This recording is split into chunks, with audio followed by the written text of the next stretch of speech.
ધર્મ સંસ્કૃતિ અને આધુનિકતાનો સમન્વય થયો છે આજની અયોધ્યામાં. પ્રભુ શ્રી રામનું મંદિર તૈયાર કરવામાં આવ્યું, જેની આભા તમને અવધ નગરીમાં પહોંચી ગયા હોય એવો આભાસ કરાવી રહી છે. મંદિરનો પ્રવેશ દ્વાર પ્રાચીન સંસ્કૃતિ સાથે તમારો પરિચય કરાવે છે. અહીંના રસ્તાઓ પરની દિવાલો તમને રામાયણની કથા સંભળાવી રહી છે. નમસ્કાર, આપ જોઈ રહ્યા છો સંદેશ ન્યૂઝ, તમારી સાથે સત્યની સાથે સંદેશ વિશેષ સાથે હું છું નુપુર. અને આજ અયોધ્યામાં આંતરરાષ્ટ્રીય કક્ષાના એરપોર્ટને ટક્કર મારે એવું રેલવે સ્ટેશન શહેરની શોભા વધારી રહ્યું છે. તો મહર્ષિ વાલ્મીકી ઋષિના નામ પરથી સજ્જ ઇન્ટરનેશનલ એરપોર્ટ અયોધ્યાને એક અલાયદી ઓળખ આપી રહ્યું છે.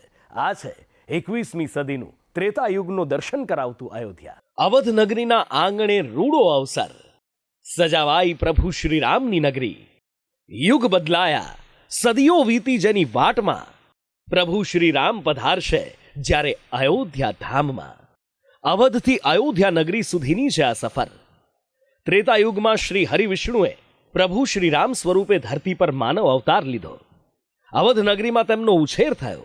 પ્રભુ શ્રી રામ અયોધ્યાના રાજા બન્યા અને અયોધ્યા નગરીમાં રામ રાજ્યની સ્થાપના થઈ. રામ રાજ્ય એક આદર્શ રાજ્ય કહેવાયું, કારણ કે રાજા પ્રભુ શ્રી રામ હતા. તેઓ વાત્સલ્યની મૂર્તિ હતા. કરુણા તેમના સ્વભાવમાં હતી અને પ્રજાના તેઓ અત્યંત પ્રિય હતા, કારણ કે સત્ય, પ્રેમ અને કરુણા તેમના આચરણમાં હતા. યુગ બદલાયા, સદીઓ વીતી, કળિયુગ આવ્યો, સમય બદલાયો, ત્યારે ફરી એકવાર રામનગરીમાં પ્રભુ શ્રી રામ પધારવાના છે. અયોધ્યાના રામ મંદિરમાં રામલલાની દિવ્ય મૂર્તિની સ્થાપના થવાની છે. પ્રભુ શ્રી રામનું બાળ સ્વરૂપ પ્રતીત થાય એવી મૂર્તિ બનાવવામાં આવી છે.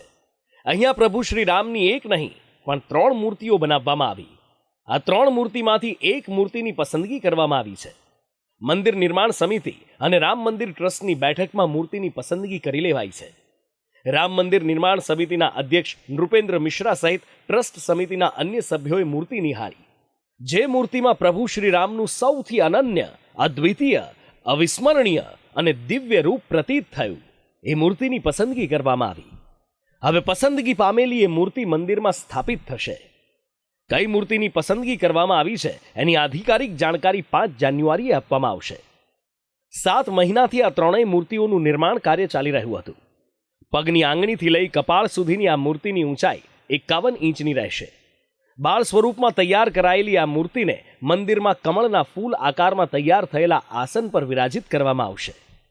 કમળના ફૂલના આસન સાથે આ મૂર્તિની ઊંચાઈ અંદાજે 8 ફૂટની રહેશે.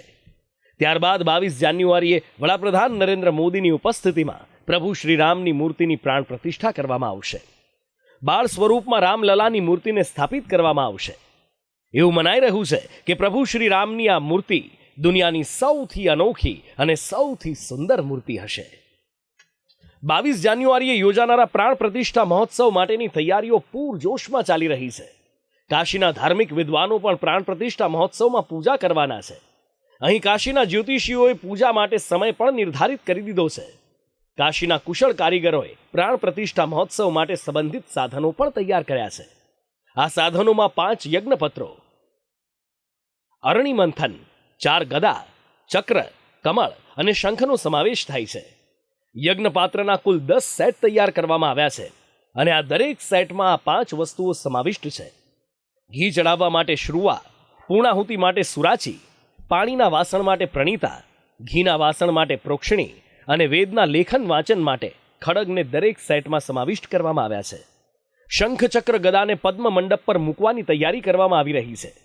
આ તમામ વસ્તુઓ મંડપ પર 4 જુદી જુદી દિશામાં મૂકવામાં આવશે. આ તમામ સામગ્રીમાં વૈકાણાટા લાકડાનો ઉપયોગ કરાયો છે. યજ્ઞમાં અગ્નિ પ્રજ્વલિત કરવા માટે અરણી મંથન તૈયાર કરવામાં આવ્યા છે. આ અરણી મંથન બનાવવા માટે માત્ર સમીના લાકડાનો ઉપયોગ કરાયો છે. 10 માંથી 9 સેટ 9 કુંડીય હવન માટે અને 1 સેટનો ઉપયોગ રામ મંદિરના વાસ્તુ માટે કરવામાં આવશે. આમ તમામ પૂજા સામગ્રી માપદંડો અનુસાર તૈયાર કરવામાં આવી છે. અયોધ્યાના હનુમાનગઢી ગેટ પર ફૂલોની માળા વેચનાર મુન્નાભાઈને સૌભાગ્ય મળ્યું પ્રભુ શ્રી રામની મૂર્તિ માટે ફૂલોનો હાર તૈયાર કરવાનો.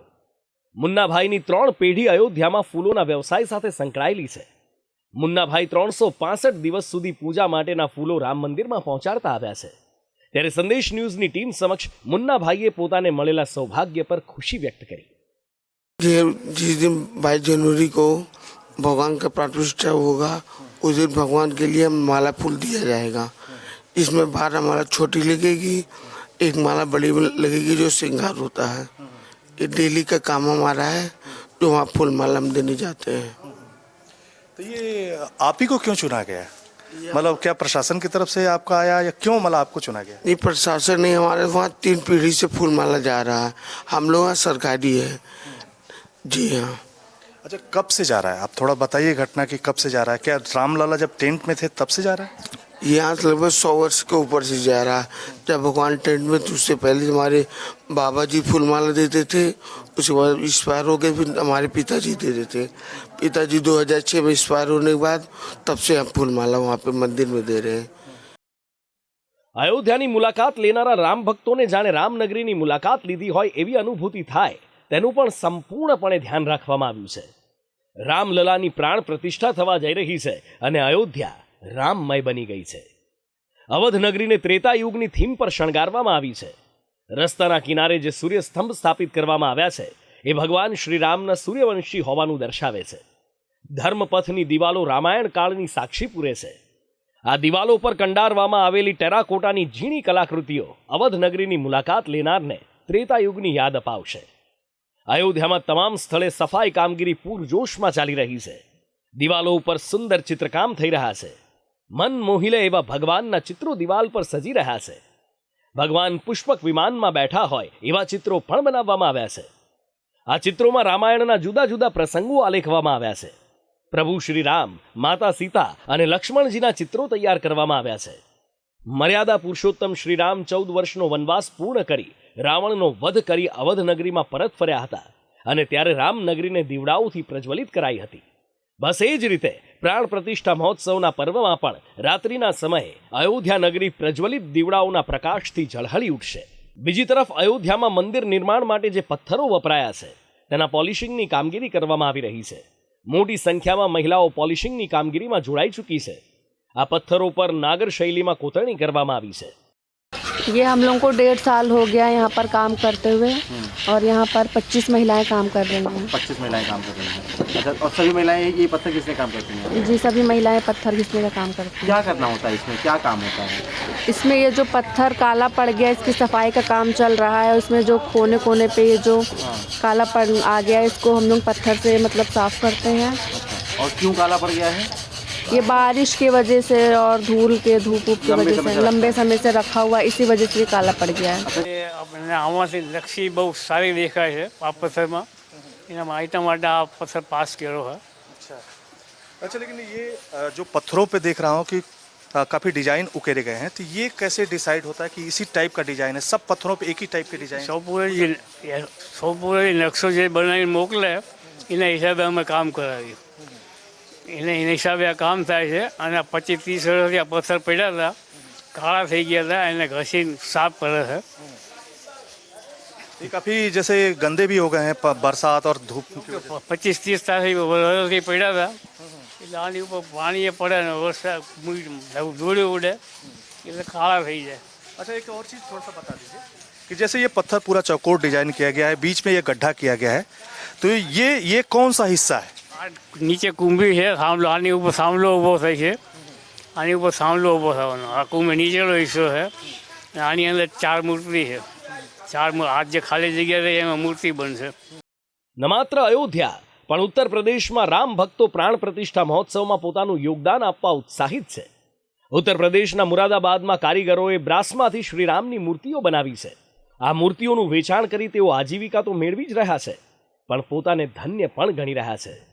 કારણ કે એક તરફ જ્યારે અયોધ્યામાં રામલલા વિરાજમાન થવાના છે તેવામાં તેમને પણ પ્રભુ શ્રીરામની મૂર્તિઓ બનાવી રોજગાર મેળવવાનો અવસર મળ્યો છે.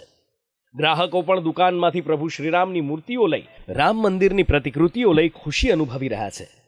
સામાન્ય રીતે દિવાળી સમયે મૂર્તિઓનું વેચાણ વધારે થતું હોય છે પણ અયોધ્યામાં રામ મંદિરનો પ્રાણ પ્રતિષ્ઠાનો પ્રસંગ છે અને દુકાનોમાં ગ્રાહકોની ભીડ જામી છે જેના કારણે વેપારીઓમાં પણ ખુશી છે. बहुत ज़्यादा क्रेज है, मतलब हर तरफ है राम मंदिर को लेके क्रेज है और लोग इकट्ठा होना चाहते हैं हर तरफ. और हम लोग भी प्लान कर रहे थे लेकिन अभी गवर्नमेंट ने रोक दिया कि जो है नहीं जाना है कहीं पे भी, आप लोग घर पे ही रहिए, वहाँ पे सजाइए दिवाली मनाई है। तो हमारे जितने भी लोग हैं वो तैयार हैं एकदम दिवाली मनाने के लिए, और पूरा प्रयागराज हम लोग कोशिश है कि हर तरफ जो है एक उत्सव हो दिवाली जैसा। ये मेरा 82 से काम है पीतल की मूर्तियों का। इस टाइम जो है दिवाली के बाद जनरली थोड़ा डाउन हो जाता है मार्केट, लेकिन अब किसे प्राण प्रतिष्ठा राम जी की वहाँ होने के लिए राम मंदिर के इसकी डिमांड बढ़ गई है। मेरे पास राम मंदिर के 2 मॉडल हैं, एक 5100 की रेंज में है, एक 25,000 रुपये की रेंज में है। दोनों मॉडल जो है मेरे काफ़ी बिक रहे हैं। और बाकी मेरे पास राम जी की मूर्तियाँ, राम दरबार की मूर्तियाँ, इनकी भी काफ़ी डिमांड है। આ અવધથી અયોધ્યા બનવાની સફર છે. અહીં સંસ્કૃતિનું જતન છે, આધુનિકતાનો સ્વીકાર પણ છે. રામનગરીને ત્રેતાયુગની થીમ પર શણગારવામાં આવી છે, તો અયોધ્યાને સુવિધાઓથી સજ્જ કરવાનો પણ નિર્ધાર લેવામાં આવ્યો છે. રામ ભક્તોને અયોધ્યાની મુલાકાત લેવી હોય તો તેમના માટે પરિવહનના 3 વિકલ્પ આપવામાં આવ્યા છે. સમય બચાવશે અયોધ્યા સુધીના માર્ગ, સુવિધાઓથી સજ્જ અયોધ્યાધામ રેલવે સ્ટેશન, અવધ નગરીમાં મહર્ષિ વાલ્મીકી ઇન્ટરનેશનલ એરપોર્ટ. રામ મંદિરમાં પ્રાણ પ્રતિષ્ઠાનો પર્વ અયોધ્યાવાસીઓ માટે અનેક ખુશીઓ લઈને આવ્યો છે, કારણ કે અવધ નગરીને હજારો કરોડોના વિકાસ કાર્યોની ભેટ મળી છે. હાઈટેક સુવિધાઓથી સજ્જ રેલવે સ્ટેશન અયોધ્યામાં બની ગયું છે. આ રેલવે સ્ટેશનને અયોધ્યાધામ રેલવે સ્ટેશન નામ અપાયું છે. વર્લ્ડ ક્લાસ એરપોર્ટની કક્ષાએ આ રેલવે સ્ટેશન બનાવવામાં આવ્યું છે. આ રેલવે સ્ટેશન સંસ્કૃતિ અને આધુનિકતાનું ઉત્તમ ઉદાહરણ બન્યું છે. રામ મંદિરની થીમ પર આ રેલવે સ્ટેશન બનાવાયું છે. અહીંનું પરંપરાગત બાંધકામ જ આ રેલવે સ્ટેશનની સૌથી મોટી ખાસિયત છે. ન માત્ર રેલવે સ્ટેશન તૈયાર કરવામાં આવ્યું, પણ એક અમૃત ભારત અને વંદે ભારત ટ્રેનની ભેટ પણ અયોધ્યાવાસીઓને મળશે. દિલ્હીના આનંદ વિહારથી અમૃત ભારત અને વંદે ભારત ટ્રેન અયોધ્યા સુધી પહોંચશે. અયોધ્યામાં ખાસ બનાવાયેલા ઇન્ટરનેશનલ એરપોર્ટને મહર્ષિ વાલ્મીકી ઇન્ટરનેશનલ એરપોર્ટ નામ અપાયું છે. આ એરપોર્ટ પણ રામ મંદિરના તર્જ પર જ બનાવવામાં આવ્યું છે. એરપોર્ટની દિવાલો ઉપર રામાયણ સંબંધિત તસવીરો પ્રદર્શિત કરવામાં આવી છે. નાગર શૈલીમાં એરપોર્ટ તૈયાર કરાયું છે. 11 જાન્યુઆરી 2024થી અમદાવાદ અયોધ્યા વચ્ચે અઠવાડિયામાં 3 વખત વિમાન ઉડાણ ભરશે અને શ્રદ્ધાળુઓને 2 કલાકથી ઓછા સમયમાં અમદાવાદથી અયોધ્યા પહોંચાડશે. અયોધ્યામાં રામ મંદિર પ્રાણ પ્રતિષ્ઠાની ઘડીઓ નજીક છે, ત્યારે રાજ્યના મુખ્યમંત્રી યોગી આદિત્યનાથ પણ તૈયારીઓ ઉપર સતત નિરીક્ષણ રાખી રહ્યા છે. યોગીએ અયોધ્યાની મુલાકાત લીધી. અવધ નગરીમાં જાણે અત્યારથી જ અવસર શરૂ થઈ ગયો હોય એવો માહોલ જોવા મળી રહ્યો છે. ફૂલોથી અયોધ્યા ધામને સજાવવામાં આવ્યું છે. હૈયામાં ઉત્સાહ સમાતો નથી, કારણ કે પ્રભુ શ્રી રામ પધારવાના છે.